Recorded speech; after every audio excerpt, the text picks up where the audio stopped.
پیارے ناظرین، السلام علیکم ورحمۃ اللہ وبرکاتہ۔ اللہ پاک آپ کو خوش رکھے، شاد رکھے، آباد رکھے۔ دیکھیے میرے اسلامی بھائی، آج میں آپ کو بتانے والا ہوں کہ گھروں میں غریبی کیوں آتی ہے، گھروں میں بے برکتی کیوں ہوتی ہے، گھر میں رحمت کے فرشتے کیوں نہیں آتے ہیں۔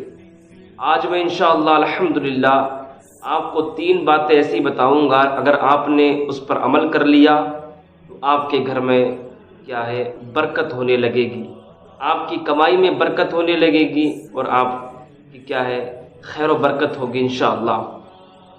دیکھیے آج ہر گھر کی شکایت یہ رہتی ہے کہ ہم کاروبار تو کرتے ہیں، ہم کماتے تو خوب ہیں، لیکن ہمارے گھر میں برکت نہیں ہوتی ہے، ہمارے پیسے میں برکت نہیں ہوتی ہے، ادھر کو پیسہ آتا ہے اور ادھر کو نکل جاتا ہے۔ ہر گھر کی شکایت یہ رہتی ہے کہ ہمارے گھر میں اور ہمارے پیسے میں برکت کیسے ہو۔ تو دیکھیے میرے بھائی، اگر آپ نے ان تینوں باتوں پر عمل کر لیا تو انشاءاللہ اللہ پاک کی ذات پر امید کرتے ہوئے آپ ان باتوں کو اپنے اندر سے نکالیے گا، انشاءاللہ آپ کے گھر میں برکت ہوگی۔ دیکھیے حدیث پاک کے حوالے سے میں آپ کو بتا دینا چاہتا ہوں۔ حدیث پاک میں آتا ہے، مسلم شریف کی حدیث پاک ہے، حضرت عائشہ صدیقہ رضی اللہ تعالیٰ عنہ سے روایت ہے، اللہ کے رسول صلی اللہ تعالیٰ علیہ وسلم کی خدمت میں حضرت جبرائیل علیہ السلام تشریف لائے، یعنی کہ حضرت جبرائیل نے اللہ کے رسول صلی اللہ تعالیٰ علیہ وسلم کی خدمت میں آنے کا وعدہ کر لیا تھا، لیکن حضرت جبرائیل تشریف نہیں لائے۔ تو اللہ کے رسول صلی اللہ تعالیٰ علیہ وسلم کے ہاتھ میں ایک چھڑی تھی، ایک عصا تھا۔ اللہ کے رسول نے اس عصے کو زمین پر رکھنے کے بعد دیکھا کہ چارپائی پر کتا بیٹھا ہوا ہے۔ تو اللہ کے رسول صلی اللہ تعالیٰ علیہ وسلم نے حضرت عائشہ سے پوچھا، اے عائشہ، یہ کتا گھر میں کس وقت آ گیا ہے، یہ کتا گھر میں کس وقت داخل ہو گیا ہے؟ تو حضرت عائشہ نے عرض کیا، حضور مجھے معلوم نہیں ہے یہ کتا کب آ گیا ہے۔ تو اللہ کے رسول صلی اللہ تعالیٰ علیہ وسلم نے اس کتے کو باہر نکالنے کا حکم دیا کہ اس کتے کو باہر نکال دیجئے۔ جیسے ہی حکم دیا تو حضرت جبرائیل علیہ السلام تشریف لاتے ہیں۔ لانے کے بعد اللہ کے رسول صلی اللہ تعالیٰ علیہ وسلم حضرت جبرائیل سے پوچھتے ہیں، اے جبرائیل، آپ نے تو آنے کا وعدہ کر لیا تھا، لیکن آپ کیوں نہیں آئے؟ آپ وعدہ خلافی کرتے ہیں۔ تو حضرت جبرائیل علیہ السلام نے عرض کیا، حضور میں اس لیے نہیں آیا تھا کہ آپ کے گھر میں کتا تھا، اور جس گھر میں کتا ہوتا ہے اس گھر میں رحمت کے فرشتے نہیں آتے۔ تو حضرت جبرائیل نے کیا جواب دیا کہ جس گھر میں کتا ہوتا ہے اس گھر میں رحمت کے فرشتے نہیں آتے ہیں۔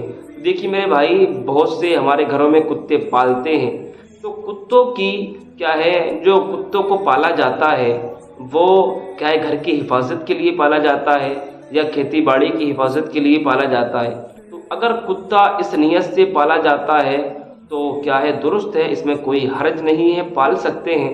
لیکن جو آج کل کا جو ماحول ہے، جو فیشن کا دور چل رہا ہے، بڑے بڑے گھرانوں میں جو کتے پالے جاتے ہیں، اپنے بستر پر لٹاتے ہیں، اپنے ساتھ ہی ان کو کھانا کھلاتے ہیں، یہ طریقہ بالکل غلط ہے، اس طرح سے نہیں پالنا چاہیے۔ بلکہ کتے کا استعمال ہی کرنا ہے، کتے کو اگر پالنا ہے تو اپنی حفاظت کے لیے، اپنے گھر کی حفاظت کے لیے پال سکتے ہیں۔ لیکن یہ کہاں کا طریقہ ہے اپنے بستر پر لے کر سونا اور اپنے ساتھ ہی کھانا کھلانا؟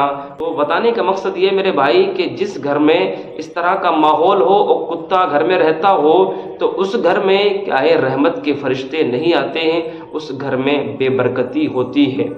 پہلی تو یہ چیز تھی کہ جس گھر میں کتا ہوتا ہے اس گھر میں رحمت کے فرشتے نہیں آتے ہیں، اور دوسری یہ کہ جس گھر میں جاندار کی تصویر ہوتی ہے اس گھر میں بھی رحمت کے فرشتے نہیں آتے ہیں، اس گھر میں بھی برکت نہیں ہوتی ہے۔ تو میرے بھائی دھیان رکھیے کہ جس گھر میں آپ اندازہ لگائیے کہ آج کا ماحول اتنا جو بگڑتا چلا جا رہا ہے، بہت سے علاقوں میں اپنے گھروں میں جاندار کی تصویر رکھتے ہیں، پرندوں کی تصویر رکھتے ہیں، یا اپنے باباؤں کی تصویریں رکھ دیتے ہیں، یا خواجہ غریب نواز کی، صابر پاک کی، یا غوث پاک کی، ان کی تصویریں اپنے گھروں میں سجا دیتے ہیں، اور سجانے کے بعد ان کے سامنے ہاتھ باندھ کر بھی باقاعدہ کھڑے ہوتے ہیں۔ دیکھیے کتنی بڑی جہالت ہے۔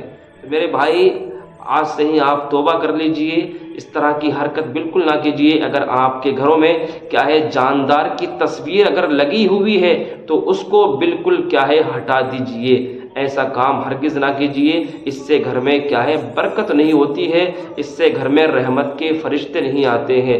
جس گھر میں جاندار کی تصویر ہوتی ہے اس گھر سے رحمت کے فرشتے لوٹ کر چلے جاتے ہیں۔ تو میرے بھائی جو پریشانی آنے کا سبب ہے، جو مصیبتیں آنے کا سبب ہے، کچھ نہ کچھ یہ بھی ہوتا ہے۔ تو میرے بھائی تیسرے نمبر پر یہ ہے کہ جس گھر میں کیا ہے ناپاک آدمی رہتا ہے، جس گھر میں ناپاک شخص رہتا ہے، جس پر کیا ہے غسل واجب ہوتا ہے، تو اس گھر میں بھی رحمت کے فرشتے نہیں آتے ہیں۔ تو یہ تین باتیں ہیں، ان کا آپ خاص خیال رکھیں۔ اگر آپ ان باتوں پر دھیان نہیں دیں گے تو آپ کے گھر میں غریبی آتی رہے گی، آپ کے گھر میں مفلسی آتی رہے گی، آپ کیا ہے تنزلی کی طرف جاتے رہو گے۔ تو میرے بھائی ان باتوں پر آپ عمل کیجیے گا۔ اگر آپ کے گھر میں جاندار کی تصویر ہے تو اس کو ہٹائیے گا۔ ان تین باتوں سے گھر میں برکت نہیں ہوتی ہے، گھر میں کیا ہے غریبی آتی ہے۔ تو امید ہے یہ تینوں باتیں آپ کو معلوم ہو گئی ہوں گی۔ اللہ پاک ہم سب کو عمل خیر کی توفیق عطا فرمائے اور تمام خرافاتوں سے ہم سب کو بچتے رہنے کی توفیق عطا فرمائے۔ السلام علیکم ورحمۃ اللہ وبرکاتہ۔